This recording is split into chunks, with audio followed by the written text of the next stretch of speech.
don't think we could have had a better intro for that. Tiger. Having Tiger there right up front. How many times did he win PGA? You can't prep me for that shit. I don't know. 4, 3, 4. What 14 major? Mhm. I can't remember how many times. He's got 5 green jackets, right? Yeah. I think 3 U.S. Opens. 2. Yeah, so he's got to have 4 or 5 PGAs. Yeah, I think that might be his one where he's won the most at. Probably that. I know that. Yeah, probably that in the Masters. Now I got to look it up. See where It'd be hard to imagine that he's won more than 5. Sidetracked before we even start. Yeah, 5 green jackets, 1, 2, 3, 4 PGA championships. Okay. Wow, that was more than that. Not terrible. 3 U.S. Opens.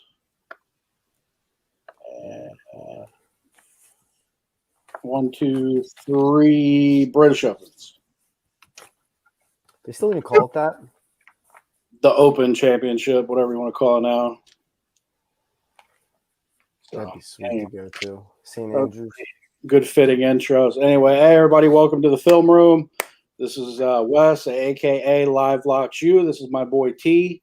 You can follow us both on the Book It Sports app. And there we go. Links are at the bottom, at Live Locks You, at T Lindstrom 17. Missed last week. I had a bunch of stuff going on. Got a little crazy. So I have to get back on here and talk some fantasy football. I was kind of looking forward to that episode. But today we're doing a special PGA Championship preview. T's been crushing golf. I've been on a little bit of a cold streak the last couple weeks, so hopefully I can turn that around. Really since the Masters, man, I grinded out a couple good wins. And then I think I won last week a little bit, but the 2 weeks, what were the 2 weeks 2 weeks ago? We had Sam Burns won. I think that was the Valspar. Yeah, the Valspar and the Zurich I got blitzed at. And I crushed the Valspar because I hit Sam Burns plus 6,600. And then the Zurich was the team event, which was nice because we had Oosthuizen and Schwartzel sitting there in the end, and we ended up hitting Smith and Leash Dog. So that was good. Last week took a beating, though, if we're being totally honest with you. I had a bad one last week. See, that's how I went out because I couldn't dive into it with everything going on last week, so I didn't get into that one. Last week stunk. Berger, thankfully, saved my life by getting in the top 5. I think we hit a couple top 20s or 1 or 2 top 20s. But we had Whaley. I think it was English and one other guy missed top 20s by 1 stroke. They were all T24. Which that really kind of was a punch to the gut. But overall, with where we're sitting over the year units, you cannot complain at all, especially with those couple weeks before. I had stress-free Sunday sitting there saying, all right, I've got the final pair, both of them. 2 weeks now, you can't complain about that. Yeah, you killed it a couple weeks there. Masters was ugly too, so I'm looking forward to rebounding.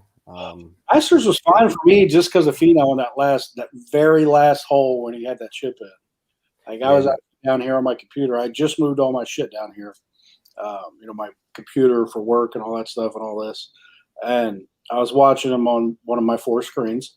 And I was like, oh, my God, he just made that putt. And I just, erupted down here. I was like, holy shit. It was a chip in, wasn't it? Yeah, it was. Well, he used his putter, I think. Oh, he did. It was just on the fringe. Yeah, it was a chip in. But, I mean, it was a tough on shot. 18, which is not a birdie hole at all at Augusta. Because he's going into it, I'm like, shit, man, I really need him to do something here because I think he was right on the borderline of, 8 or 9. And then if he had a bad hole, I think he was going to drop out of 10, which would have totally fucked me up. Mm-hmm. And he ended up making that putt and jumping in the top 5. I was like, holy shit, that was huge. I think Augusta is a lot tougher to bet than the other majors. And I think people would argue opposite of that just because you're getting different courses with every other major opposed to Augusta's the same every year. But I feel like Augusta is more volatile in the sense of not anybody, but there's a lot more guys in play that can win the Masters than I'd say are going to be in play this week at Kiawah. I mean, if you got Tiger Woods at Augusta, it's not that hard. That's fair, but I mean, you've got winners that go back to Trevor Immelman. You've got Angel Cabrera that's competed there. man. I was you can get guys in that 40 to 1, 50 to 1, 60, 71 that could win that sucker outright. Those guys, we're not really betting outright this week, or I'm not really betting outright this week. I think there's about 10 guys that can win this tournament, and that's about it. With Augusta, there's way more than 10 that can win. Yeah, I agree with that. We really haven't talked much, except we were texting, but we were just texting about getting our shit done so we could get on tonight. You're going to Vegas Friday, so where are you staying? MGM, hell yeah! I'm going to Vegas, and I leave next Friday, go to Colorado for a weekend for a wedding, staying there till Monday, going up somewhere in Colorado. My wife wants to visit that hotel from The Shining, so we're staying there. The one that inspired it, at least. Mm-hmm. Staying there, and then we're going to probably drive down to Grand Canyon, do some other bullshit, then meet my brother and his fiance out in Vegas. So couples retreat. I'm going to be gone for 11 days, and I cannot fucking wait. That sucks that we're missing each other by about a week or so. 10 days in Vegas. That would have been sick. I know. But I'm looking forward to hopefully playing some golf out there. Would like to shoot some videos. At least definitely going to Top Golf. But yeah, bro, that shit's expensive, man. Yeah, but it's kind of a bucket list thing for me. Oh yeah, gotta play. Oh, so when I went down there the first time, I went with my brother and one of my buddies. I wanted to golf. They're not as big golfers as I am. I mean, they like to play, but they're not I'd play every damn day if I could. They're not like that. So we got down there and they wanted to do some other stuff, and we thought about golfing, but we went in August, and it is balls fucking hot there. I was looking at the too bad when we're down there. It's probably gonna be 80s or so, and it's dry heat. Yep. It's not that bad. But when we were down there, man, it was 105, and it was blistering. I'm pumped because I was looking at the weather today, and it's 75, 72, 82, something like that. The 3 days we're there. So we're there Friday night, all day Saturday, all day Sunday, Monday. Come back Monday night. I'm not complaining. I'm in Ohio right now. It was 70, high 70s today. I don't know. I bet Ohio's great. It's muggy as shit here, dude. I can't stand it. I'd love to move out west. Dry heat, I'm cool. I bet you'd like to move just about anywhere. I really would. Somewhere with a team that I don't have to fucking watch that pisses me off all the time would be great. So let's get into a little bit. Like I said, we really hadn't even really talked about anything except just going back and forth to get plays and get everything together. So I'm looking forward to talking with you about the stuff. So let's start off with the make and miss the cut. So I had some trouble finding some good ones, mostly because I dove in yesterday. I was up till about 3:30 in the morning doing work stuff, and I just flat out don't sleep most of the time. I think I slept for about 4.5 hours. But I was doing some work stuff, looking at the baseball slate for tomorrow a little bit. Then I woke up, got a bunch of work done, and then dove into the baseball slate, got my picks out, dove into this more, had to go get my son. So I've been back and forth all day. This is one category this and head-to-heads I couldn't find a lot on in my book because I've told you my book's kind of trash. It's a good setup, though. I can't complain until it gets legal in Ohio. But so you threw a couple on our shared notes here that I liked a lot, and I'm trying to find them. Okay. So you got Webb Simpson to miss the cut. And for everybody watching or going to watch this, we're doing this Tuesday. So you guys got all day Wednesday to kind of go through things, get your bets in. I think we got about 18 units total probably invested in this. It's a major, probably going a little bit heavy. Like I said, cut that in half if you want. Do whatever you need to do. I would recommend you kind of stick with the structure in each category. That way you could try to come out ahead. But cut it in half there if you want, or fourth, or whatever the hell you want to do. So we got, like I said, also too, I'll post all this stuff probably tonight, if not tomorrow morning. I'll probably get it up tonight on the Book It Sports app. So you got Cantley to miss the cut, Zalatoris, and Webb Simpson. I like these because Cantley's I got plus 350, Z's plus 200, and Webb's plus 250. Now, the one thing I like about him is, Cantley, I swear to God, his probably missed the cut on about every time I've taken him. He's missed 3 of his last 4 cuts, and the reason that is kind of been one issue, which is the one thing that's making me nervous about taking Cantlay and miss the cut. All of his problems kind of come back to the putter. Now, a major championship is not the place to try to right the ship with a putter, but if over this last break that he's had, the only cut he's made in that 3 out of 4, by the way, was the Zurich, which was a team event. If he's kind of righted the ship from that putter, he could very much be in the mix this week.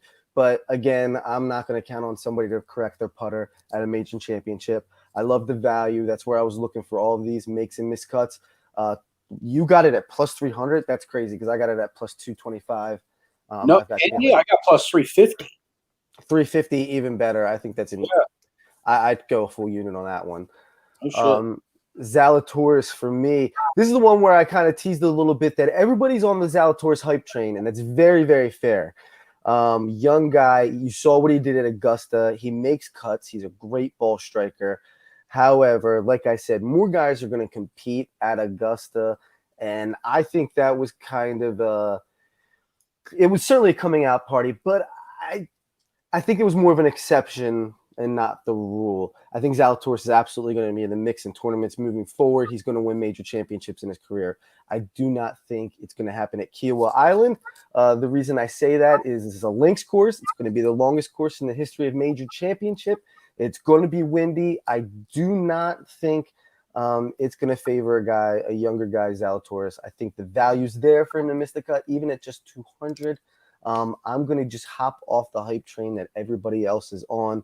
Fade Zalatoris this week plus 200. So let's circle back here to Cantlay real quick. I just had his stuff pulled up. I don't know where it went. There it is. All right. I've kind of had a brain fart as far as with the COVID thing and the scheduling. So, like, I'm looking at his results here. When did the actual 2021 schedule start? Because isn't technically the Masters in this year's schedule, which is going towards the FedEx Cup points? See, that's a good question, and I don't know how to answer it because technically last year's U.S. Open is a part of this year's season. So right. Bryson DeChambeau has won a major championship this season, even though we're about to hit the next year's set of major championships. Does that make sense? But no, it doesn't. Like, I mean, I get it. They had to do all that stuff because of COVID, and they pushed everything back, which, by the way, I'm so glad that the Masters was when it was. Drinking a fucking juice box. That orange lava burst, baby. Oh, my God. Yeah, I'm trying to find the schedule on here, but on PGA's website, I don't really see anything. That was just one thing I wanted to ask you about. I can't remember. I remember when they actually came out with it and they released the schedule, and I remember being a couple championships on there that went in with this one, but I couldn't remember the exact details of all of it. I usually look at statistics the last 24 rounds. Yeah. And so that's my relative statistics to current. And then I just look at course history is kind of the next breakdown I go into. I really focus on this course's key stats, what statistics are successful at this specific course. And then I look at who's been doing that over the last usual 24 rounds. Yeah. So there's actually I think, don't you use that one website to kind of run some models and stuff like that? Yes, that is the only like simulator that I will look at in any way, shape, or form, but that's not the only thing I look at. I mean, because PGA.com, I mean, they do a pretty good job of kind of breaking some stuff down, but get super deep into everything. That guy is really good, though. Huh? That guy is really good. That you mentioned. Oh, the Rick, whatever it is. I always get it mixed up if I type it in my browser here. Yeah, Rick. So Cantlay, yeah. So you said he missed 4 out of the last 6? No, 3 out of the last 4. And the one that he made the cut was the team event, the Zurich Classic. Okay. Yep, that's what I remember because I remember I think we were on him at Valspar, right? And he missed. I have no idea. I don't know. We've been on. I don't think it was Valspar because Sam Burns won the Valspar. He wasn't in that tournament. I think we were on him maybe at the Players. It might have been the Players. It might have been it. I know JT there. It was him, and there was another one that screwed us over a couple times too, but I can't. We had Cantlay at the Masters. That's right. Yeah, Can't lay at the Masters. Yeah, that which didn't was work dumb. out very well either. Yeah, it's easy to say now. Webb Simpson, reason I just don't really prefer him is Before you jump ahead, so Zalatoris, so he actually has 4 top 10 finishes this year. So he's got the Zozo. Well, I mean, in 2021, right? Mm-hmm. He's got the Zozo, and then the Pro Am, and then the American Express. 1, 2, 3. Trying to see if I can get his stats up in front of me. But He could make me look real bad. he could, and I think kind of what you were going to say, the ball striking. He is a really fucking good ball striker. I don't think he's as good as Colin, but I mean, he's good. That's what kept him kind of hanging around there at Augusta. Mm-hmm. Big He's thing. not. He's not as good as Colin. Nobody's as good as Colin. Spieth's the only one that's as even close, and he's very close, especially this year. But Zalatoris, you're right, ball striking is good. The stat I'm focused on just slightly more than ball striking is around the green, and he's not the strongest around the green. So I was looking a lot at tee to green, and then I started kind of fading it because all I kept getting, and I know it's a long ass course, right? And I think a lot of longest ever in a major. Yeah, I think a lot of people are gonna love Bryson in that spot. So I know, like, we kind of got our stuff together, and we don't have Bryson anywhere on here because you are on him, but I'm not. I'm fading him. So watching him live. Watch him live. Yeah, he's definitely somebody to watch live, but he's also someone, man. There's just times he gets so fucking wild with that driver. It's just it's hard to. Man, it's like me. I was telling you, I played Sunday and I was left and right and everywhere, but And even if his driver's on it, we don't necessarily need the driver to be off. He's going to gain a ton of strokes on the field with the driver off the tee. We already know that. For me, where his game has slipped in 2 spots, but one big time. His putter's been a joke the last couple of weeks. It wasn't even close last week. That was something he lost 3 or 4 strokes to the field last week with his putter. And his strokes gained tee to green, or I'm sorry, an approach aren't as strong as they were last year as well. So those are 2 stats that he's been struggling on. He's not that great around the green. He's not terrible, but his putter hasn't been there for him the last couple of weeks, and it was very bad last week. I think he lost 3 or 4 strokes to the field last week. See, I didn't look at any of the stats from last week as far as what everybody did. I didn't get to watch it, so. But yeah, I mean, around the green is really the putter's been bad too, but around the green I think is absolutely killing him this year, and especially too with his wild drives. And there's been freaking Augusta. I think he was almost seemed like he was in the trees every time. Oh shit! Oh shit! Oh, Giants just hit a home run. Nope. Yep. Home run. Solo shot. 3-unit play. Rocking on my team. Betting against his team. Yeah, I bet against my team. That's how you make money. Can't fade. I'd get shunned for that in Philadelphia. You probably would. I wouldn't be allowed in the stadium. People would expect the shit here. So we got Z missing the cut at plus 200. Catley missing the cut at plus 350. I liked this one, but I'm just kind of curious as to why you picked it. Webb Simpson at plus 250. Just another one. I like the value. It's a longer course. His short game is not a strength of his. His putter is hot when cold. It's hit or miss. I just don't think the length of the course favors him. Looking back at course histories, the longer the course, especially I looked back at like Carnoustie, I kind of focused on, and he wasn't really in the mix there. So I like the value. You can't take all the favorites. You got to take some guys. I like the value. I usually am a Webb Simpson guy, so this kind of hurt me initially going into the week before I started doing some digging on the course. He was one of the guys that I was interested in seeing what his odds were, but then once I started doing some digging, didn't become a fan of Webb Simpson. I think he's not going to put himself in the best spot off the tee, and that's going to be very difficult to recover from. So actually, I got that up in front of me. He's 51st in stroke gains off the tee. Yeah. So when you're not hitting fairways and you're in the rough and you've got 220 in on par 4s, that's not Webb Simpson's game. No. That's not really anybody's game. It's a recipe. That's not a recipe for success for anyone. But a guy like a John Rahm, a guy like Rory McIlroy, a Jordan Spieth especially can overcome those things. I don't think Webb Simpson can. Yeah, I'd agree with that. I think all those spots are good value. Did a good job picking out good value there. That's kind of why I was like, okay, these look good, because I don't think did I have anybody in there on that spot? Because I don't think I really got to look at it. I don't know. I don't think so. Yeah, I was just kind of trying to skim through that and look for some good odds, and I really couldn't find anything. On my book too, man, I can't remember. Actually, I'm gonna see if I can pull it up real quick while we're talking. But like I was because we were talking about Bryson. I was kind of curious at what his make and miss cut would be. Yeah. And I don't think it was very good. There it is. Let's see. No, it's not even up here on my book for whatever reason. I'm not really sure. Oh, no, here it is. Will DeChambeau make the cut? See, right now it's only plus 275. So, yeah. So, Cantley's plus 350. Zalatoris plus 200. Webb's plus 250. Bryson's plus 275. It doesn't make any sense to me. Correct. So that kind of tells me, too, maybe it's a good thing I'm wanting to fade him, because maybe they're thinking something could be there. Just because of how wild he is, I guess. I'm looking forward to hanging tight and picking a spot, depending on where they are, with either him or Rory.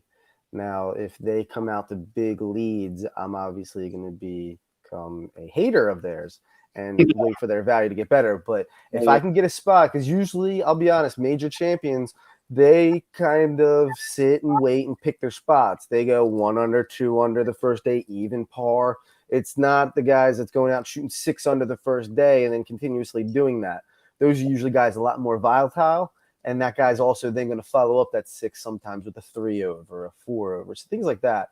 To where as you see those major champions, it's a lot more steady. It's 1 under, 2 under, 1 under the next day, even, and then 4 under on Sunday to win it. 4 or 5, right? Exactly right.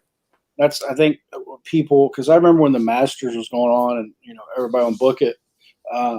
With Rose. One of the first times I think there was a big major championship. Why, I've been involved with Book It, and it's gotten bigger. A lot of people are on Finau, right? Rightfully so. Yeah, that was my fault. I thought that was a good – oh, dude, I was touting him too. That was before you and I really started, kind of conversing about stuff. But I was all over Finau too. Jesus Christ, with the lava person. But everybody, after the first round, everybody was like, oh, he's done. Or the second round. I'm like, dude, it's not moving day yet. Chill out. Like, moving days, they call it moving day for a reason. Absolutely. You kind of hang back. Like you said, they pick their spots, and moving day, if you're kind of behind, that's when you'll see the guys start attacking pins more and trying to create more birdies and eagle opportunities. I screwed it up with the live thing. There's always a saying, right? You can't win it the first day or two. Lose it. Sure fucking lose it. Yeah, and we were waiting. I was trying to pick the spot for the Masters because I kept saying it. I was very adamant on Book It. Rose is not good enough to win this tournament. Yeah. I don't know which one of these guys here is going to do it behind him, but it's not going to be Rose. So when you can sit there and just wait for that value, and I'm going to keep it real. If Matsuyama just wasn't in the perfect spot after that rain delay, I don't think he wins the green jacket, to be totally honest with you. I think that's Xander Schauffele's jacket. I mean, dude, he had a shot. He choked it away, though. He did, but Matsuyama struggled on Sunday. He went, what did he shoot, 6 under or 5 under on the back Saturday after the rain delay? He was able to attack pins. Oh, yeah, he went crazy. And on 16 is the perfect example. That is not a pin you can attack on Saturday in that top corner. He stuffed it to like 8 feet and hit the putt. Yeah. So he came out of that delay in the perfect spot, and I really think that helped propel him. Happens, man, especially if you're, like I know you and I play a lot of golf, but there might be some people that don't, that might bet on this. Dude, if you get a rain delay, it can totally changes everything. It changes everything. I go on a golf trip every year with my dad and my brother, and there's like 8-10 of us that go. And we go down to Kentucky. And we had one Kentucky? Year. There's a place there called Perry Park. Okay. And you get there Thursday. We play 18 Thursday because we get there. Well, no, we've been playing 36 Thursday because we go earlier. Then we do 36 Friday and Saturday. And we come home Sunday morning. We pay like $500. We get a big ass house that we stay in. It's got a patio out back for. I mean, it's an actual house, 4 bedrooms, 2 queens in each, and then you literally park your car and you don't have to move it. It's bring your own beer because it's Dry County. Mm-hmm. They serve you dinner and breakfast, so it's all like $550. Yeah, I'm trying to do that. I'm trying to like go to Myrtle Beach for a golf excursion or something. Yeah, I'd like to go Or to Myrtle Beach. My Vegas. dad's in there, and he's Vegas would be sweet. Yeah. Mhm. But yeah, I remember one year I was playing pretty good back then for me, and it rained. And dude, I came out, and I don't know that I've ever had like a more brutal stretch of holes. Like I was just. Plus, I kept drinking the whole time. Right. Mhm. Now I'm back out on the course. I'm drunk, and I'm like, shit. So yeah, that could definitely fuck with your mojo. That's for damn sure. Yeah, it usually helps professionals. Us, it doesn't really suck either. No, especially with drinking, it don't really do anything to us. Yeah, when those guys can attack pins and get crazy. So head-to-heads, man, we're only going to post one, so this is going to be a 2-unit play. I like it a lot, though. I do too. Patrick Cantley over. Hang on a second. Flip that. Patrick Reed over Patrick Cantlay. Yeah, Patrick. Is that what we got? Yeah, Patrick Reed over Patrick Cantlay. You were about to say Yeah. Patrick Cantlay over Patrick Reed, but That's because don't do that. I wrote it down that way. My bad. No, Patrick Reed over Patrick Cantlay. So we got Patrick Cantley getting faded, and then I don't think we really had too many plays on Reed. No, I've got him outright. I've got an outright ticket on Reed. taking him out right. I thought got about it, but I like the other guys we got in here. That we both better. In a field like this, he just always seems to be right there. He's a big game hunter, they call him. Dude, he might be like the most hated player on tour. He's a bad dude. I'm not a big fan of him. I mean, he's good. He's a good player. Somebody's got to be the bad guy, and I appreciate how he owns it. That's true. That's true. So I mean, we got a 2-unit play on that. It's damn near even money at -101. I mean, so it's basically Vegas telling you, hey, this is a toss-up. Go where you want to go with it. I would look for some burger head-to-heads. Man, I got to dive into it just a little bit, but man, I just kept seeing everything. And everything that I had, I wasn't like a huge fan of. I was just kind of like, not that I was a huge fan, there just wasn't a ton of value. Right? I'm going to look to do round by round. Yes. I'm going to get into that a little bit more once the day comes. I struggle with it the last couple of times I've done it. But so the Masters, I did really good on round-to-rounds. Or not round-to-rounds, head-to-head over the whole tournament. All right, that's round by round, it was kind of grindy. It's tough. Yeah, because especially always take tie no bet. Man, I had Phil, I believe, in a head-to-head. I leave Phil alone, man. I had Phil, I think, head-to-head. He hit. I can't remember who it was against though. But there's a lot. Like I got on my book, I got McElroy -125, Bryson 105. Actually, I don't mind that one.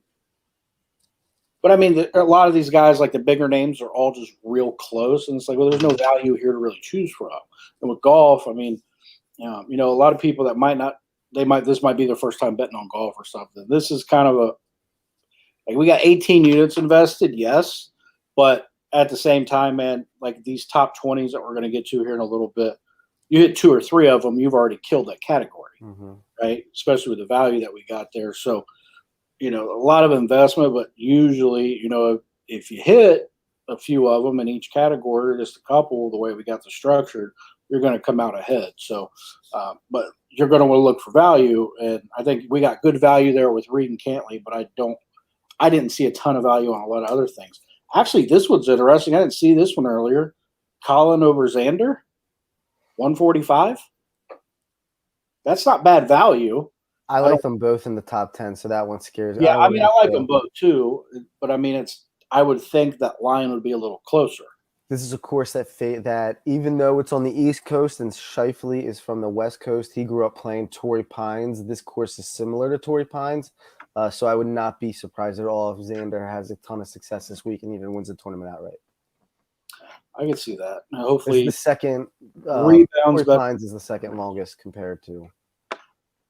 So what's the exact total of this one? Isn't it 78? 7,800. I thought it was 7,800. Shit. It's like 78.74, 78.47. It's stupid. You've got a couple 400, or I'm sorry, you got a couple 500-yard par fours, 9 and 18.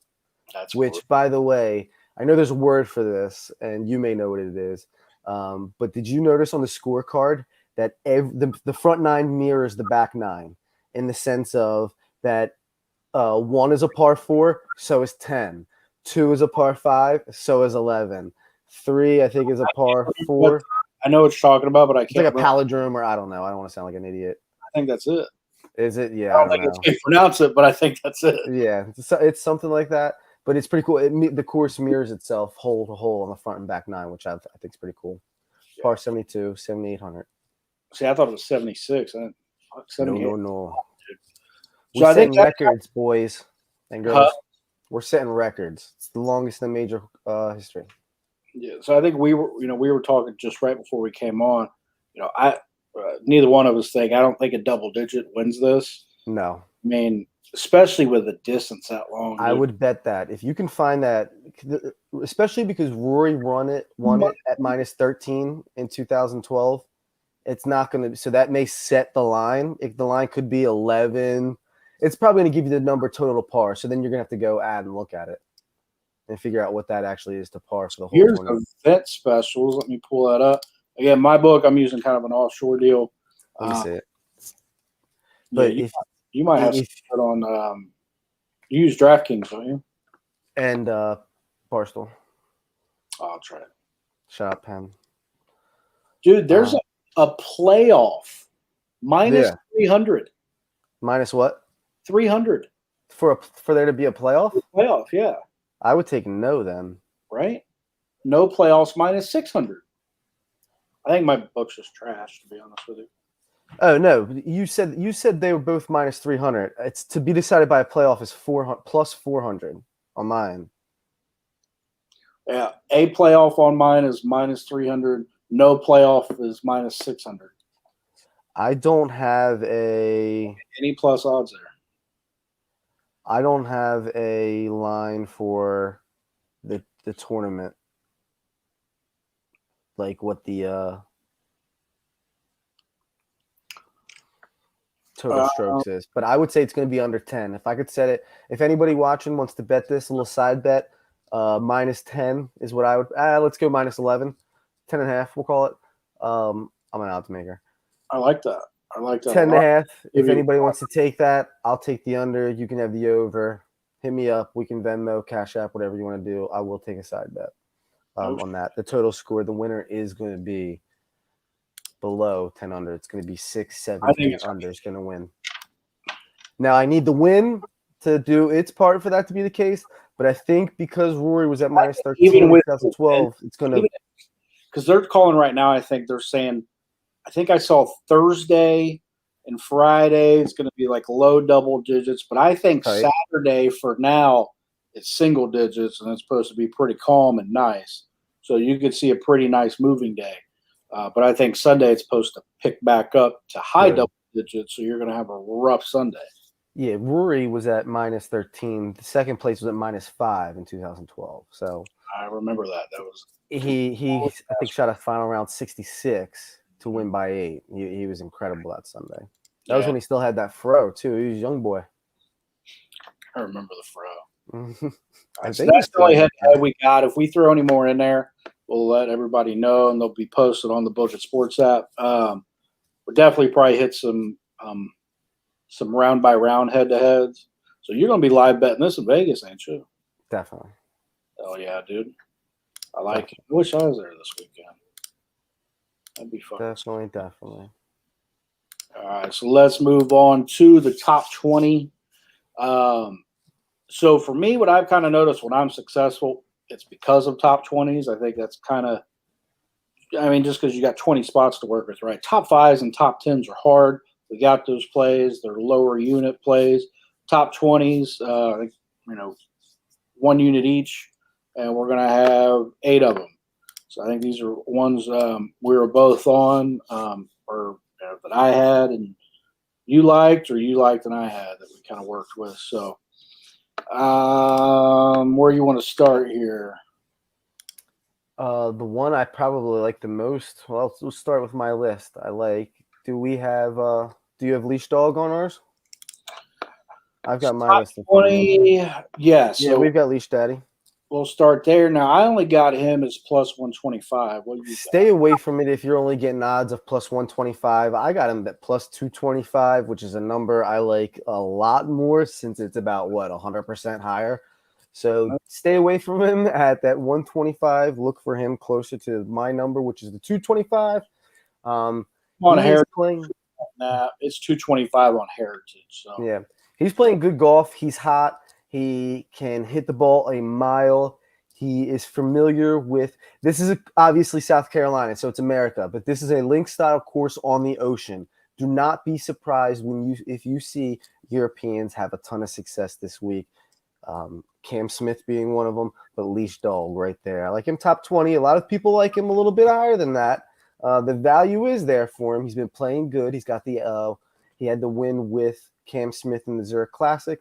And the main reason for me is he plays majors very well. And he just hits the ball a mile.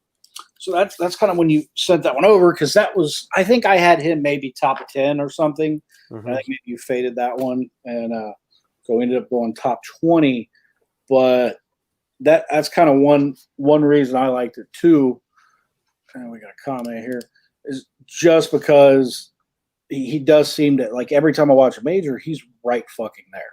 Like, maybe not like right there, but man, he seems to always make the cuts. Mm-hmm. Actually, I'd be curious if I get it pulled up quick enough to see how many consecutive cuts he's made at majors, because it seems like he's always right there. And he's a good player, and his game seems to translate to all courses. Yep, there you go. Yeah. Win countries, baby. So that's why you're going to see some of the guys on here with the names that we have. Oost hasn't made a cut. I was going to say that's another one that you're going to be able to get in the top 20 with some good value. Schwartzel, you can probably get for good value in the top 20, top 10. Wouldn't be surprised at all to do those. So we got Leishman at 125. We got Corey Connors at 125. This is one I like just because it seems like every time we have that dude, your odds are terrible. What do you have Connors at? What are you showing? Because I've got Connors way better than that. Do you? Yeah, I might have to put all this stuff in on Heritage. Let me get my Heritage pulled up. We've got Connors on here. Let's see, golf. Riveting TV. Top 20. Corey Connors. Oh, I only have him plus 210. I lied. Not that much better than yours. I mean, mine's plus 125. So that's okay. Yeah, so it's a lot better. I mean, that's 2-1 money there. If that guy could putt, he could win this tournament outright. The way he strikes the ball and is good all around, his only weakness is his putter, and it's kind of really bad, to be honest with you. Yeah, here we go. Top 20. But if Connors could putt, he'd be a guy that I'd be looking for top 5, top 10, even in an outright ticket, because he's got Connors. Yeah, I'm going to do all my stuff on Heritage. So Connors is actually plus 240. 240. Yeah, that's more like it. Yeah, so that's why I'm probably going to drop all my stuff on Heritage. Yeah, I mean, it seems like I think we've taken him a couple times, and he just always seems to be right there. Connors always comes through. He's playing well going into this, as opposed to a guy like Cantley, who you can't rely on most of the time. But I think that's a good spot. Now, you're going to have to help me out with this dude, because I don't know much about him, but everyone's on him, and every stat and model and everything I looked at pointed at this dude. And Tone Rosner. Just seems to be the value. He does well on the European tour. There's a couple of guys that are playing in the tournament. Plus 500. I don't know him. There's a guy, Garrick Hicko. He's another guy that's been playing very well in the European tour that you could probably get some good value on. Rosner. And then there's another one, Burmeister. Those guys have been playing very well in the European tour. This is a course that's going to be playing like the European tour, like we've just mentioned. Those three guys, the value's through the roof on them too.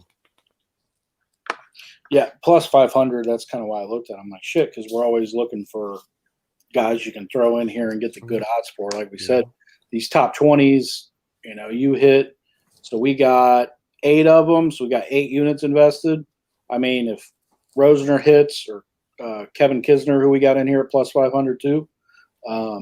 That's just kind of a homer pick for me. He I like him. struggles a little bit on the longer courses, so I'm worried about Kiz, but he played well at I think it was Shinnecock.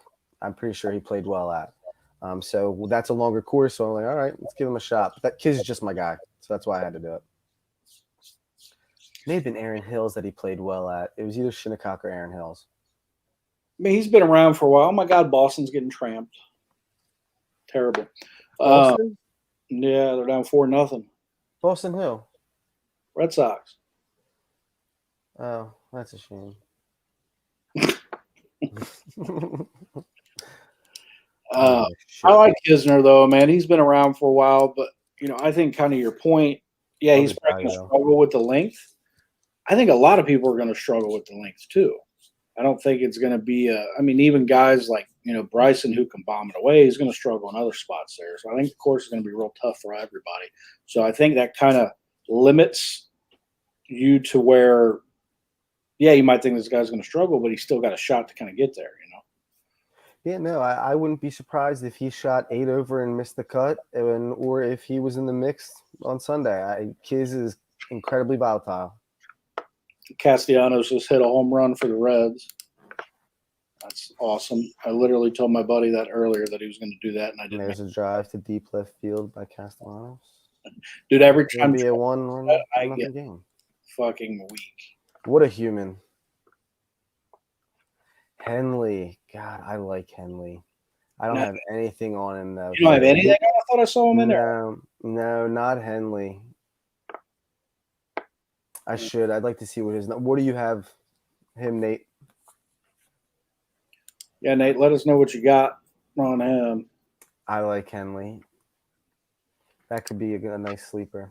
So we got Rosner, Connors, Leishman. We got Kisner. Jaquin Neiman, I got plus 250 on. Dude, he's played well. Like even last week, wasn't he? Did he get top 20 last week? I'm not sure, but he kind of put in the same neighborhood with Cam Smith. They always kind of seem to be right there in the majors. And even throw Matt Fitzpatrick in there. Look out for Matt Fitzpatrick this week. Yeah, see, I'm not going to say he's going to win outright, but you didn't take him outright. No, I'm not taking him outright. Wild. What's that? His odds are wild. He's not good enough to win, unfortunately. No, he's good enough to compete. I'm telling you, there's only 6, 7, 8, 9 guys that can win this tournament. Yeah. Like this is going to be one of those. Like Koepka said it the best. Majors a lot of times easier for these top guys to win because there's only a certain amount of guys that can win. You can eliminate the majority of the field right away. It's not like the Wells Fargo. Well, the Wells Fargo is tough, but it's not like the Valero Texas Open where anybody can get hot for a weekend. That's not going to happen here. You got to have a certain skill set to be able to win a major championship. And you're going to see that here this weekend. There's only, like I said, about 100 times now, there's only about 10 guys that can win this tournament. I think as long as Fitzpatrick's not one of them. With the win and everything else, yeah, I think it's going to be extremely, extremely difficult. But I like his length. I've liked him on these style courses. I think there's a lot to like about Matt Fitzpatrick, but I just don't think he's good enough to win the tournament. And like I said, too, these plays will be recapped on the Book It Sports app. I'll get a graphic up. I'll do my thing with the graphics and post everything on up. Keegan Bradley, we already go over him. Not yet. He's just hot. He plays. He's won a PGA Championship before. He plays the longer course as well. He's got length off the tee, but it's more for me the value and just how he's playing at the moment. He's hot right now, so I'm gonna keep riding that. I think I've bet Keegan in the top 20 the last 4 weeks. We had that outright ticket on him against Sam Burns a couple weeks ago. That would have been nice. But I like Keegan this week. I feel that, Nate. We feel it. Keegan's one of those guys when I thought he was going to be really, really, really good. I mean, he is good, right? Mm-hmm. But I mean, like he's just so hot and cold. Yeah, when he first he's not going to win. He was, man, dude. There was another dude I really liked, and I can't remember his name. I get he might still be around, but he won the match play like 2 years in a row. He was a big name, young cat, right there with Ricky and. You're talking about Anthony Kim, are you? No, not Anthony Kim. How's this? Hunter Mahan. Hunter Mahan. Why are we talking about Hunter Mahan right Dude, now? I thought he was going to be decent when he came out. He ain't done He shit. threatened for like 3 years, but that was like 10 to 15 years ago. I know. Not Yeah, that long ago, but that was a long time ago. He stinks. I don't think he's got his card anymore. I don't know. I I don't think even he does. want to know. I actually was thinking about him not that long ago, and I looked him up, and I was like, Smiley Kaufman. Yeah, he's another one that I thought was going to be a lot better than he is. He stinks. Steve Ballmer just totally cucked him. Can I say that? Whatever. Hoffman, we got into that one already, didn't we? I like Hoffman a lot. I don't think we've got into him. He, Morikawa, and Spieth the last 5 months, or let's go that 24 rounds, have been the 3 by a mile best ball strikers on tour. Because of that, I just think it's going to continue. I'm going to reward him. I'm hoping he rewards me with a top 20. I like Hoffman a lot. I like Hoffman as well. I think he could be in the top 10, top 5 the way he's ball striking. I don't think he can win it, obviously. And actually, out of our 8, he's got the third best odds. Yeah. Does he? But I tied for second, really, because you got Rosner and Kisner at 500, and I got him at 350. And these odds might be better on, and I'm sure they're better on Heritage. I'll have to look. Actually, I'm probably going to use Heritage odds when I post these. So do that, because your odds aren't even close. You're going to make us look bad. Yeah. So I'm going to use Heritage odds when I post these on the Book It Sports app. Yeah, man, we're going to get the first round. We're hitting top 20. We just wrapped top 20 up. I'm so mad he just typed that through there. I was going to say Hoffman in major championships. What got me on the Hoffman was like 7-8 years ago. It seemed like he led the first round of every major. I know he did it at Augusta, and then I think he followed it up with the leading the first round at the French Open too, or the Open Championship. But I'm disappointed that he said that. But yeah, I would love to know the numbers on that. Good call. Another guys you can take first round leaders, would like to see the value, but I don't think he's going to win the tournament. And I don't have any other bets on him. But look at females first round. That's usually a lot of times he's right there in the mix. I like we talked about earlier, I like the longer shots in that first round, the more volatile players. Because like we said, the bigger guys who are going to be in there at the end, they seem to shoot 1, 2. They wait, and they're methodical about it. There's guys that go out guns a-blazing, just shoot a great round. And a lot of times that is your higher value guys. Sam Burns could do it. He ride his heater, even though he kind of struggled somewhat. Red hot.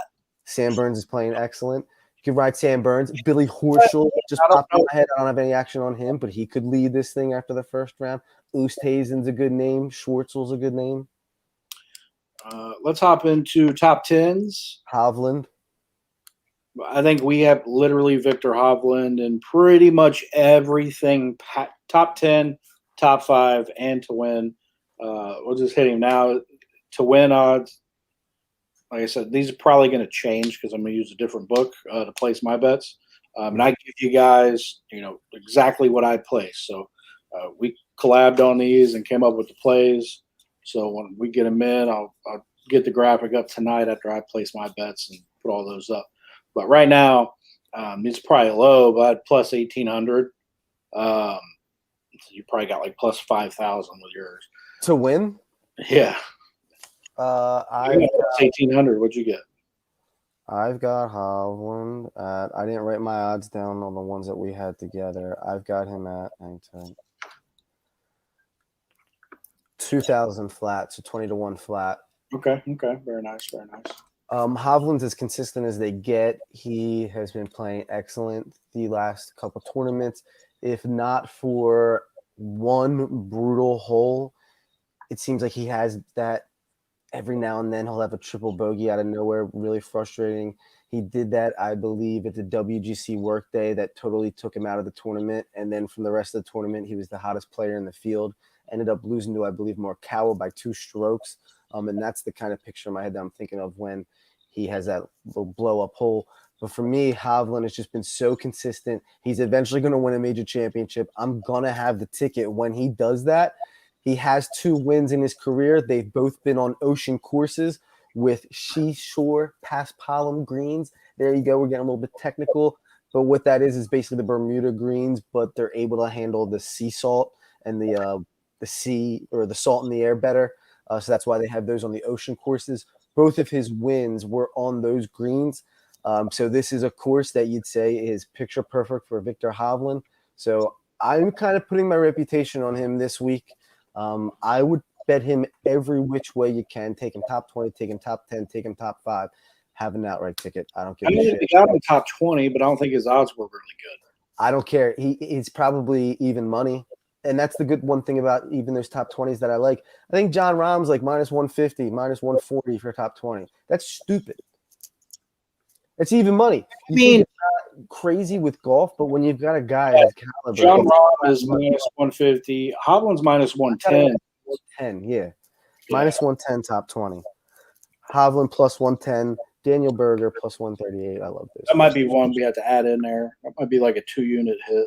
I love Berger this week. Always love Berger, though. He's my guy. Yeah, I mean, we got him to win. We got him top 5 at plus 300. Like I said, that might check. Well, I'm pretty sure what I got on Heritage is what you got. So I'm worried Berger doesn't have what it takes. Top 5, huh? I don't know if Berger has necessarily what it takes to win the tournament outright, but he's going to be in the mix, I'd like to think. Berger, yeah. We got him top – we don't have him top 10. We got him top 5 – or top 20, sorry. Oh, we're on top 10. Yeah. I'm hammering Hovland. I'm hammering Hovland. All right, so top 10, we still got Tyrell Hatton. This was a guy I liked a lot, and I think we got him top 5 and top 10. I think good number on Hatton. Huh? It's a good number on Hatton. I like the volatility. I think I like the course. I mean, you don't know what you're going to get. I know top 10 right now he's plus 500. I feel like he plays well in majors. Yeah, he does play well. I mean, damn, what did he finish at the Masters? He struggled at the Masters, but I'm pretty sure he had a good 3rd or 4th round that really propelled him up the leaderboard and made him look better than he actually was. Along with Hovland, he's one of those guys that can get stupid hot. And what I mean by that is 4 to 5 birdies in a row or 4 to a stretch of 6, 7 holes. And in a major championship at a course like this, that's honestly what can kind of separate guys. That's what the difference was for Matsuyama in the Masters. You hit that 6, 7 hole window where you can go 4, 5 under, and then you just got to shoot par the rest of the way. Make sure you get your birdies on your par 5s. But other than that, let's just shoot par. And that one little hot stretch can do it for you. And I think that's the kind of golfer that's going to win the tournament. And obviously all the big boys are going to have that capability. But I don't know if Hovland's necessarily being lumped in with the big dogs yet. I think he needs to be. Once he wins that first major, he's going to. But I think he can get streaky in the way we need him to win the tournament. And the same thing with Hatton. I know I got back over to Hovland, but I say all that because Hatton can kind of fit that mold as well. Hatton can get hot, but Hatton can go 6 under on the front and 3 over on the back. Yeah, so Hatton did surge there at the end, and he finished 18th at the Masters. Okay, so T20. I remember. Yeah, I mean, he actually cashed out for me at the Masters because I had him top 20. I kind of throw the Masters last year out of it just because. Yeah, the fall one, get it out of there. Let's see. PGA. Hatton, I think the guy that's going to compete but just doesn't have what it takes to get over the hump. Yep. Yeah, PGA last year, top 100. 100. He gets very hot. He does get hot. Yeah, I think that it was a 3rd or 4th round. You're right. I can't remember exactly which one it was, but he went bananas and got himself up there. I think it was the 4th round. He's hysterical just to have action on Hatton just because that'll make you invested in watching him. And he's almost funnier than Spieth to watch because he gets so pissed. I mean, he gets pissed and he just he cusses himself out. And it's pretty funny. It's incredibly relatable. I'll be totally honest with you. Oh, dude, same. He talks so much shit to himself. It's so funny. Next guy, it seems like we both have him every fucking tournament. Are you about to say Abraham Answer? Because that's my guy. Yes, sir. Till I die. So he got a number 2 finish at Fargo, 5 at Valspar. 18 at Harbor Town. Dude, what's his top 20 odds? Because I'm He looking at needs to learn how to putt. If he can learn how to putt, he's going to win a lot of tournaments because his ball striking is as good as it. I'm not going to say as good as it gets, but he is knocking on the door of being in the category with Morikawa, with Spieth, with JT. If he can get that putter going, do we add him to top 20 because he's I don't plus give a shit. I'm 100? betting it. Okay, I'm down. We'll add that plus. I've got him top 10 and 5, I think. Yeah, well, we both have him in here top 10, top 5. I was trying to just limit some plays because I know we give this out. You got 18 units invested. If you don't religiously bet golf, you're probably going to be like, "Holy shit, that's a lot of units." I'm a little scared. But I don't even know who like having them. I'm more of just like a category guy. I'm just having to try and win top 5s, top 10s, make sure I'm profitable in each one. Or I mean, if you hit the guy to win, you pretty much just set your month, week, or year depending on how big it was, right? That takes care of everything. But also, if you guys want to kind of focus on this is not a bad strategy. Take your guys top 20s, top 10s, and then just chill and let's see how the tournament goes through round 1, round 2, and then let's grab some guys live. That'll probably make people feel a lot more comfortable because I don't want people going out and betting a DeChambeau, betting a DJ, betting a Zalatoris. Exactly. And all of a sudden they've got a unit on each one of those guys and none of them make the cut. And you're sitting here like, all right, what the hell is this? Your mate. Yeah. Like I said, answer the green and regular. He is a ball striking machine. Even off the tee, he's better than I think he gets credit for. But as far as on approach strokes gains, he's one of the top on tour. If he can learn how to putt, Abraham Answer would have already won us a couple tournaments. I put a freaking unit on that guy every week. I mean, I'm going to hit the nuts when he wins. I'm going to hit the nuts. So, I mean, just look at we're definitely adding him top 20. You think we do 2 units at plus 200? I don't see how this is.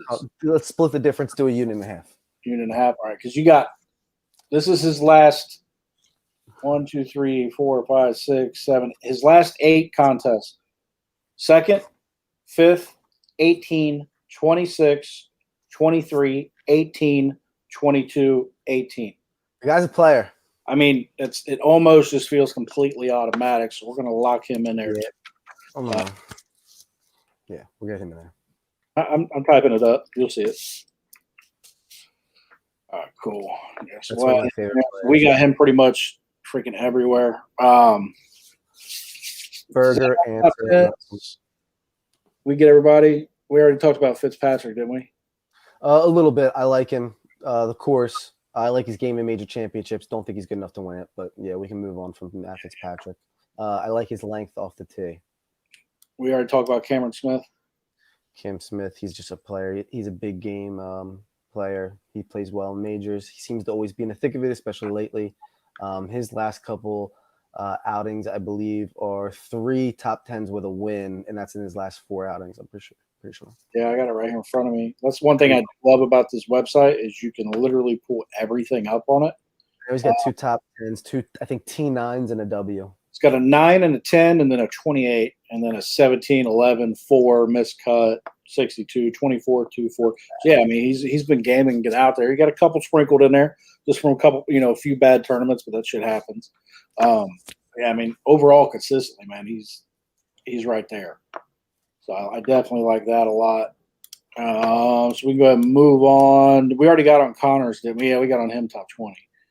So we already talked about Hovland. We got him top 5 as well.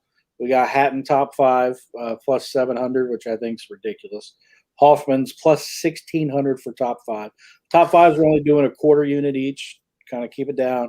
So I think we got a total of like 1.75 units invested. That way you guys aren't, too heavy into one. Like I said, I think to me, top 20s and top 10s are kind of where you make your money at. And then if the rest of the shit hits, you're fucking cold and you're happy. Hoffman, we talked about. Answer, we talked about. So, I mean, let's just, I guess, dive into – we got Hovland in top 5, top 10. The one thing I will say is it is going to suck for a bettor when this happens, but you just got to trust the process. trust the process. And what I'm about to say is last year I had Colin Morikawa in this tournament for a top 10. That's the only ticket I had on Colin Morikawa. When you have a top 10 or a top 5 or a top 20 ticket and that's it on a guy and he wins the tournament outright, that kind of sucks. I'm going to be totally honest with you. That kind of sucks. So it is going to be, if you do that, proceed with caution. It's the right play. Look out for live bets. Also, maybe back yourself up with, all right, hey, plus a couple hundred going in the final round. Maybe throw a little winning ticket on him too, so you're not totally disappointed in yourself. But trust the process. Stick with those 5s, the 10s, the 20s. I've obviously got outright winners as well. That's where I've had my most success, to be totally honest with you. But I would be saying, if I had to give some advice, I'd say let's focus more on those top 5, top 10s. And if you have a guy and he hits but wins the tournament outright, don't be discouraged, because that's going to happen and it's going to suck. But stick with it. Yeah. So I think pretty much, Hovland, Hatton, Hoffman, Answer we've talked about. Berger we've talked about. So let's get into the guys we haven't talked about, the big name guys, right? So let's just start off with Jordan Spieth. Now, to be completely transparent, we are giving him away. I'm not putting a unit on him here because I already have a unit on him to win a major. Actually, I got 2 units on him to win a major at some point this year that I placed back in January.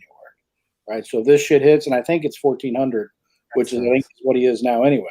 So this shit hits, I already got it. All right.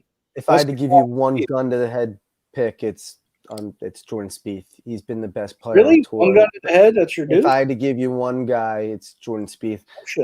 And I think it's pretty easy to justify. He's been by a mile the best player on tour this year, the last 5 months, last 24 rounds.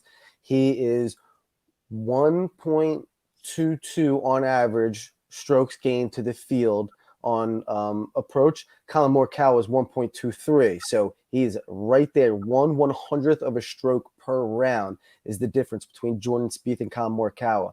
I say that because it kind of tells you how great he's been striking the ball. He's also been the best putter on tour, and he's been the best around the green on tour. I think those 2 things are just obviously the biggest 2 things I'm looking for this week. He's the best around the green. He's the best putting, and his approach has been right there with Colin Morikawa. I'm putting 2 units on Spieth. That's my biggest gun this week. I usually save that for Rahm and JT. I've got that same futures bet where they have the to win a major. Have that both on Rahm and JT. I'm gonna have a unit on Rahm and JT, but usually I have 2 units on both those guys. I've got my 2 units saved for Jordan Spieth this week. You want to hear wins the tournament outright. Beat? So I had obviously I'm a big Tiger guy. I had Tiger to place, I think, top 10 or top 20, something like that, in every major, and it was all action. So yeah, so it counted because he didn't play in the Masters. That's I dropped a good chunk on that too because I was like, man, he's playing. Spieth, and this is for a Grand Slam for Spieth too. I think he's going to win the tournament.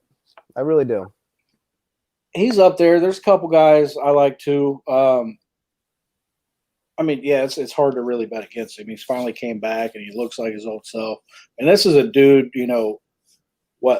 4 or 5 years ago, everybody's like, holy shit, this is the next Tiger Woods. He's going to dominate. Yes, at that point. But then, I mean, I was always kind of like, dude, back up a bit. Give the kid a few years. And, he kind of went down. Now he's back on the uprise and he's looking phenomenal. I think a lot of it was a confidence thing, man. And he's won. Absolutely. He won that. Yeah, Valero's all he won. But I mean, if you go back to just this year, right? You go back to February, 4th, 3rd, 15th, 4th, 48th at the Players, which was by far his worst performance. 16th, 1st had won the Valero, and then 3rd at the Masters, 9th at the Byron last week. And he could have won the Byron last week. Yeah. I saw him at the top of the leaderboard, and I put a live bet in him, and obviously that shit didn't hit. But, yeah, I think that's a great spot. He's got good value at plus 1,400. I don't see any way you can go wrong with that. And even top 5 on my shitty book is plus 200. And so I'm getting plus 275 on Heritage for that. So Rory winning the Wells Fargo helped our Spieth odds. Yeah, I would agree with that. So let's get into Rory too. I'm very, very glad the dude's back on. Well, let's not say he's completely back on track. He won one tournament. Outside of that, he's struggled this year. He's had a lot of struggle. Let me pull his stuff up while I'm at it. I hope it's an overreaction. I'm worried it's not. I think Rory could win. I think he could. I don't have no doubt he can win. I'm a little worried about it because that would be the winner. That'll be the bet that I have that would net me the least if he does do it. It's really just a couple. The problem here with me is the inconsistency. So let's go over his last few starts. Won the Wells Fargo, and then I'm assuming when they put 100 here, that means they missed a cut. Missed cut at the Masters. Match play 28th. Missed cut the Players. Arnold Palmer 10th. Usually he's a cut-making machine. Yeah, WGC Workday 6th. Missed cut at Genesis 13th. Waste Management 16th. Farmer. I don't think you can really look that far back with Rory because after that miscut at the Masters, he totally changed his swing and everything again. I don't know if it was a swing change, but he started, Yeah, because he got to that point. I remember seeing videos like he wanted to try to get faster and be more Bryson-like. It totally fucked him up. He was a mess. So he is one of my favorites this week, and here's why. It's because we've already talked. The course is long, right? I thought it was 76. You said 78. The course is long. He could fucking bomb it anyway. I don't know why he ever thought he needed to get faster. And when he's on, man, his irons are great, and he could chip and putt. I don't see any. I think probably as far as if we're going, since it's such a long course, you got a guy that can bomb away, but also has to have the rest of his game. I would think he's probably the most complete one in that conversation. Yeah, I'd say him or JT if JT's putter is on. I would say, but I got another guy Spieth, obviously. But for Rory, the reasons are obvious why somebody would like Rory. For me, it's just a value thing. For me, and where I messed up was, if you liked Rory coming into this tournament, you should have bet him 2 weeks ago before the Wells Fargo because your odds were nearly cut in half. He was probably about 25-1, literally just 2 weeks ago. His odds were absolutely slashed. You should have bet him at that time if you liked him. So for me, it's a value thing. I like him, but I'm just going to have to sit tight and wait because you can't bet him at the number that he's at right now. All the reasons to like him are there, though. He's won a major on this course already. It's basically the style of courses that he grew up playing on, that ocean style, which we skipped over this guy, but take Shane Lowry in the top 20s. He's going to get a top 20. This course is literally exactly what he grew up playing on. But for Rory McIlroy, I'm just not going to overreact, especially at the number that he's at. But for all the reasons in the world, he's the number one player when he's on his game. With every sport, somebody will come out and they'll have a great performance, and like, oh, I got to hop on. It's the overreaction. Yeah, you just got to. You already missed it. Like it's that's gone. Exactly right. That's why just value reasons I got to hang tight on Rory. If he shoots even par, 1 under, and is maybe T35, 40 after the first round, let's hop on Rory. We can get him at 2,000, 20-1, 22, 25-1. Yeah, let's do it. But I think he's at 10.5, 11-1 right now on most books. Excuse me. He's not a number I can take him at. Which stinks. He could win. He probably will. I definitely think he can win. But I think we'll end up talking a lot about this during football season. We're talking fantasy and doing our Q&A Sunday mornings and all that kind of shit. Just because someone did something last week, that doesn't mean they're going to do it this week, or law of averages. Sometimes you get into like the DFS world and the fantasy world. Hey man, this kid just fucking went off and had 200 yards rushing. Okay, maybe he's playing a better defense this week. Just because of what he did last week doesn't mean anything for this week. All right, we've already missed the boat on that. It's as easy as this. If a guy averages 10 catches, 100 yards, and a touchdown a game, he's not going to have 10 catches, 100 yards, and a touchdown a game. He's going to have a week with 3 catches, 45 yards, and no touchdowns. He's going to have a week with 13 catches, 225 yards, and 3 touchdowns. It's all about ebbs and flows, my guys. Yeah, Roy's definitely a guy I like. I do think that's a great live bet spot. Him and Bryson. We're going to throw a little bit on him just because you kind of have to. But, we've already talked about Xander a little bit. He could win. This course mirrors Torrey Pines, which he grew up on. Look for him at the U.S. Open at Torrey Pines. That's a good stat because I didn't know that. Yes, that's where he grew up playing, Torrey Pines, and this is going to be this is the course that's just longer than Torrey Pines. If you had to find a course on tour that kind of mirrors what they're going to play at Kiowa, especially one in the United States, it would be Torrey Pines. So for that reason, I like Xander. He is another one that comes to play in the majors. He was second at the Masters. He probably should have won the Masters if I'm being totally honest. Like Xander, but also wouldn't be shocked if Xander missed the cut. I don't know why I say that, but Xander is absolutely volatile. But he can get hot the way we need him to like I said earlier, get that 4 under over 7-hole stretch to where they propel himself to the top of the leaderboard. And I think he could win this week. I like his value too. He does got good value. I mean, my book's got him at plus 1,800. 18. That's not terrible. Look for him live too. So we talked about Jordan. We talked about McIlroy. We talked about Hovland.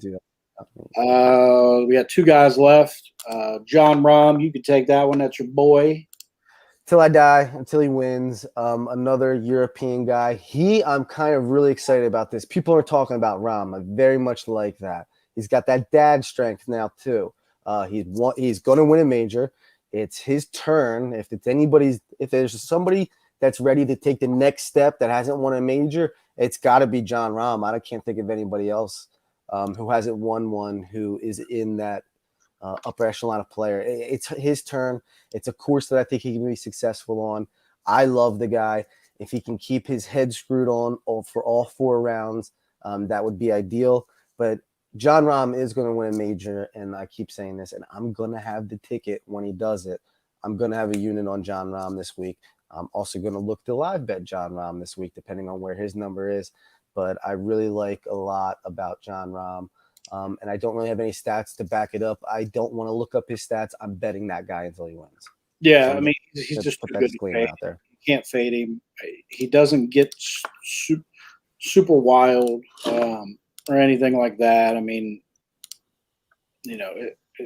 trying to actually fade John Rahm would, I think, be a terrible idea just because that would be – well, we took him Masters week.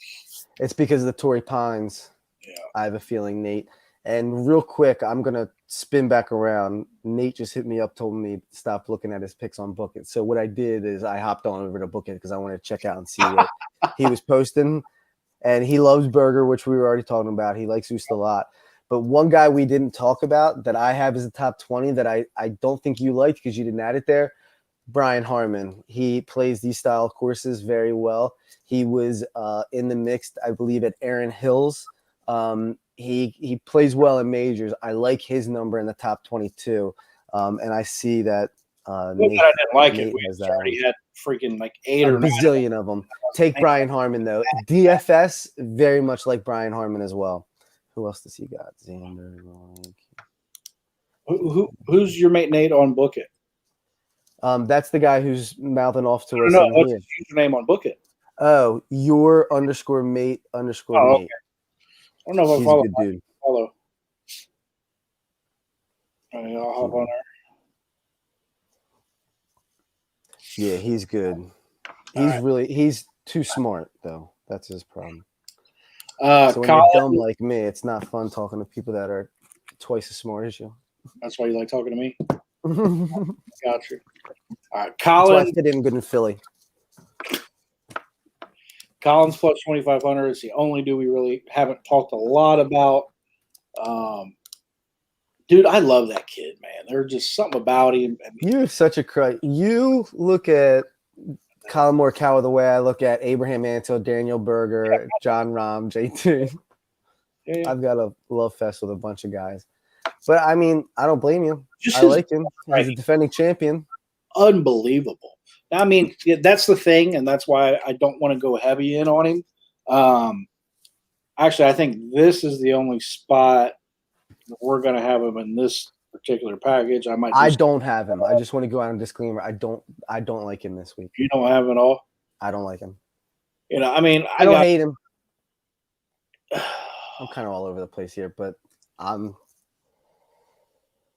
don't really like taking the defending champions, although Yeah. Brooks Koepka went back-to-back in, I think, 18, 19. Yeah. I don't really like to take the defending champions. I'm He sure, is a California kid. I know we like Xander, who's the California kid, but the courses aren't the same. We can't mention the Torrey Pines. That's not what Morikawa grew up playing on. This is a totally different course, from what I understand, than what Morikawa was used to. It's another one of those guys that I think everybody's going to be on. The only bet I would take of Morikawa is the top 10. That's the only thing I'm going to do on it if I do it. But that's just for me kind of fading. I would say definitely stay away from him on DFS because everybody and their mother is going to have him. Oh, God, it'll probably be 90% owned at least. Yeah, you're going to want to stay away from him. Stay away from Sam Burns because his price is so low. He'll be through the roof owned. I think so. That's pretty much everybody we've hit. There's a couple JT, touch on him real quick. Another guy I'm going to have a unit on. If JT can just putt even with the field, and what I mean by that is a 0 strokes gain putting, as long as he's not -3, -4 strokes gain to the field putting, where he's losing 3 strokes per round on average to the field. Yeah. It is. He's as good of a ball striker as there is. He changed. I think changed his putting coach or got putting lessons, something different with the putter from the last tournament. But if JT can just putt even with the field, he can win this tournament by 5 strokes. Oh, for sure. I mean, to me, I think he's the best golfer on the planet right now. I don't think, I know I love John Rahm and Speed, all those guys, but JT's just the most best all-around golfer. Nobody's won more money than Justin Thomas. I could totally see that. Nobody's won me more money than Justin Thomas. I think I bet him every tournament except for tournaments he just came off of a win. So we actually just kind of get what you were into here. If we pull up his strokes gain putting. Brutal. It's going to be an ugly number. Overall this year, it's -0.39. Which is not horrible. That's not horrible, but it also has been quite a few rounds of golf this year, which means 0.039 or 0.39, so almost 4 strokes. 0.39. Okay. That's not horrible then. It's not horrible, but it does show the level of being consistently bad at it because you got all these rounds. You got 43 rounds this year, right? And you're losing strokes on a consistent basis. You're not putting. That's 4 strokes over the whole tournament right there. Yeah. Just right there. He wins the players by 10 if his putter, especially on the front 9. If his putter was going on the front 9, he wins the players by 10. He still did win the players, but not by 10. Well, you know what actually is interesting here, and I didn't even see this earlier. So, God, I like this website, man. It gives you a bunch of stuff. So, last 64 rounds, -0.09, not good. All right, again, consistency. What's the last 24 or so? Last 32, +0.32. Last 16, +1.13. Last 8, +1.72. Yeah. You're seeing a good trend in the right direction, right? So hopefully he can kind of take that and do something with it here. If he can just putt even with the field, he wins this tournament. Yeah, I would agree. All right, so I think that's pretty much everybody we're on. There's a dude I wanted to talk about that you're not on, and you faded me in every spot that I had him. Why don't you like DJ? I know why you don't like him. He's not played well. Yeah. I mean, dude, this course actually kind of fits him. Well, you can't take every favorite. So it's basically right in there. And when you look at his price tag, +4, what has he done this year to warrant that price tag? There's no value to him whatsoever. Absolutely not. So, all right, let's sit and hang tight. If he's even par and he's 6 strokes back and we can get him 35-1, yeah, roll tide. But the way he is right now, they've got him at the same price as Justin Thomas and Jordan Spieth. You can't justify that for me. No, not at all. So for me, it was as simple as that. So when I was looking all the lines, I'm like, holy shit, why is DJ up here so far? He hasn't because he's DJ. Actually, because he's the number 1 player in the world. I mean, but this course does fit him really, really well. He's got the length. there's to me, like I know, like we've talked. How's he scrambling? I'd like to look at his number scrambling because I didn't even dive into his numbers at all. Just because once I saw the value, I was like, "There's no way I can do it." Way I was just like, well, I'm not going to touch it, but I did put like I'm personally probably going to put something on him to win. So let's see. What'd you say? Scrambling? Yeah. Let's see. Strokes gained around the green.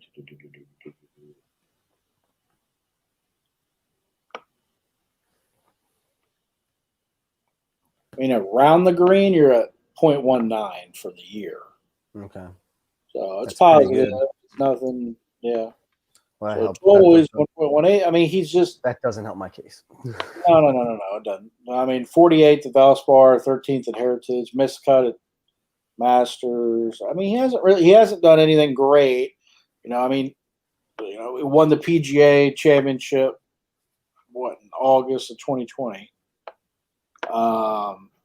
Or not one second. I was gonna say he was the runner up to Morikawa. Yeah. He was the leader going into Sunday too, and I think had the lead on 9 or 10 as well. Morikawa hit drove the par 4 on 15, made the eagle putt, and then I'm pretty sure chipped in for birdie on the par 3 16th. I could be wrong on that. So he had the stint from the PGA last year in August all the way through November of, top 10s, top 5s. Then he hit 11th at the Century, then came back with the 8th at the Genesis. Then it's been 54, 48, 28, miscut, 13, 48. So I was actually really shocked when I saw that. I'm probably going to do some DFS, and I will probably hammer him because I don't think anyone's going to be on him. Well, see, I don't think you can just because he's going to be the same price as, like we mentioned, he's going to be the same price as a JT. He's going to be the same price as a Spieth. He's going to be the same price as all those guys. But everybody's probably going to go to those guys instead. Everybody will have the ownership at Spieth at that number. Yeah.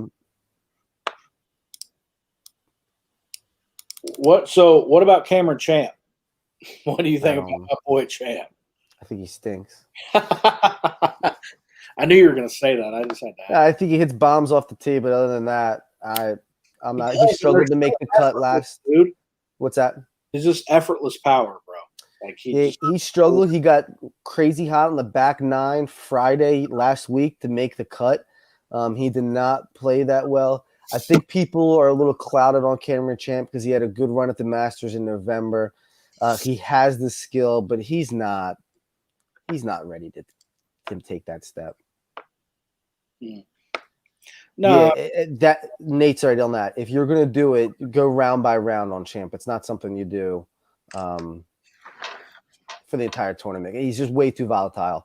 He's exactly what we're talking about when a guy who can go stupid low, maybe shoot that 4 or 5 under, and then the next day match it on the opposite, go 4 or 5 over. Yeah, I mean he's one like we were talking about Finau earlier, who by the way plus 2,500 for the first round. 2,500. That's not good enough for me. No, it's not.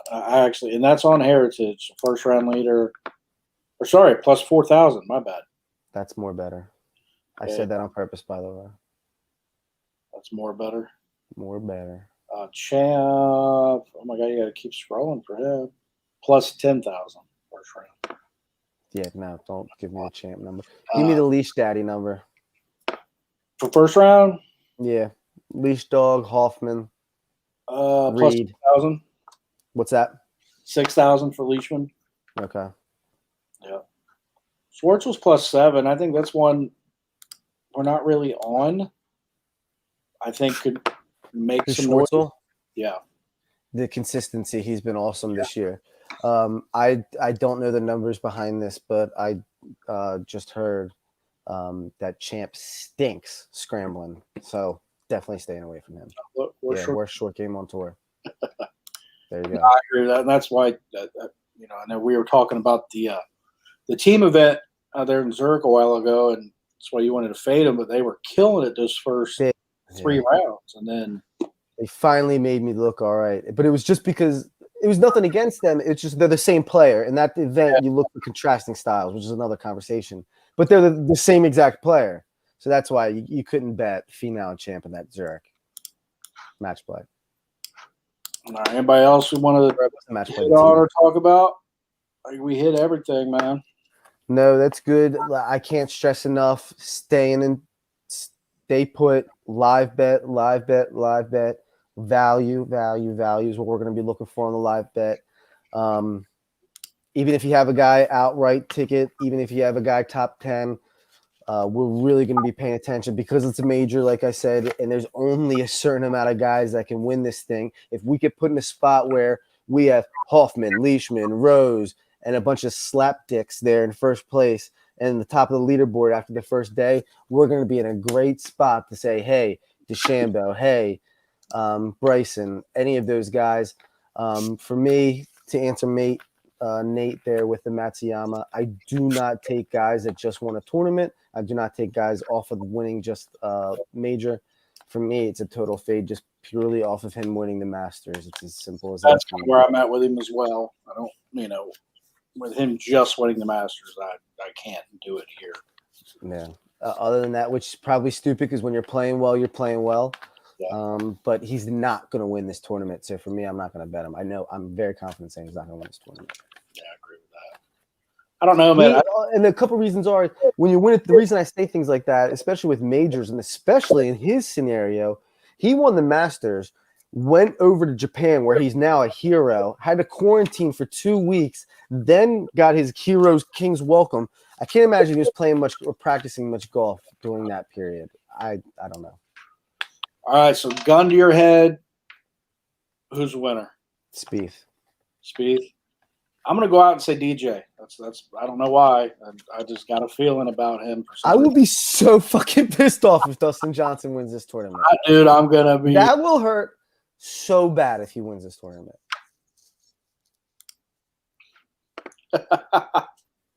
Yes. I'm not commenting on that. That's funny. Spieth, I got DJ. Spieth, Rahm, JT. What's that? How long are you in Vegas for? 3 days. Friday night, Saturday, Sunday. I leave Monday. So I guess 3.5, 4 days. I don't know. All right. Now, I'm on vacation after he gets back. But we'll try and link up and do like a on set or on location type shit. While I'm out in Colorado or whatever. Cool. Maybe do a little bit of fantasy shit. Even if it's a quick show or something like that. So I will be taking videos and posting a bucket. I will be very active talking about this goddamn tournament all weekend long. Heads up, I will probably be pretty drunk, so just keep that in mind when you're reading my thoughts. Is there going to be alcohol around? Yeah, I think there might be. I don't know if you're allowed in Vegas. What do you mean? I don't think you can drink in Vegas, can you? Isn't it a dry city? Yeah, dry county. Yeah, so I'm going to be drunk, bucketing my ass off all weekend. I'll make Nate proud. Then they got to endure me doing it when you get back. I'm going to get high as shit and book it too. Oh my God, dude. Can you do that? Is that a thing? Vegas, it's legal there. I'm not a pot guy. I hate I am. When I'm I'm not. But you go check out Planet. I'm not. What is it? Planet 13, I think, down there. Mm-hmm. Yeah, that's a dispensary. I just went to check it out when I was down there last time. It was pretty cool. I just talked to the guys with the signs on the road. Yeah, floppy cards. They give me all the weed. Jesus. All right, so he's on Spieth. I'm on DJ. Circle back. Probably neither one of us will win. Trust the process. Go Sixers. Number 1 seed. Joel Embiid should have won MVP. Let's go Reds. You just won me 3 units by losing to the Giants. Good job. Red Sox, you suck. Go Carolina Hurricanes too. I got a future on them. NHL players. I don't get into hockey, but to each their own. That's because you live in Ohio. Dude, we got the Cyclones. Cyclones games are fun, but outside of that, man, I'm kind of out. Don't you have the Blue Jackets? Columbus. Where's Columbus at? Columbus is only like 2 hours from me. All right. Well. I've just never been a hockey guy. I like the Mighty Ducks, but that's the new show's fucking dope. But outside of that, you look like you'd be a hockey guy. I'm a football guy, bro. Football guy. Come out to Philly. We'll take you to a game. You'll be a hockey guy. All right, everybody, we're going to hop off here. We'll catch you on the Book It Sports app. Go download it. It's in the App Store. Going to post everything on there probably in the morning because it's getting kind of late and I'm tired. So I'm going to post all the plays up there in the morning with the graphic after I go through and get all the real odds on a real book. And we'll go from there. You got all day Wednesday to place your bets. Right now we're going to sweat out this White Sox game. They're up by 2. I need them to win by 2. Hopefully it stays that way. Red Sox are getting their ass kicked. Outside of that, I'm looking okay. So we're going to log off here. T, have a good vacation. We'll see you guys later. Sounds good. Go Birds.